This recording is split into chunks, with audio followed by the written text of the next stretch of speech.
dying slowly.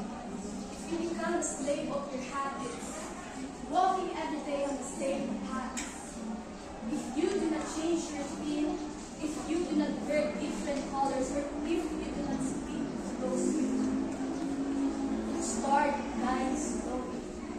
If you avoid feel passion and turbulent emotions, those which makes your eyes glisten and heart beat fast, you start dying slowly. If you do not change your life, then you are not satisfied with your job or with your love. If you do not risk what is safe for the uncertain, if you do not go after a dream, if you do not allow yourself at least once in a lifetime to run away from resentment, you start dying slowly by habit.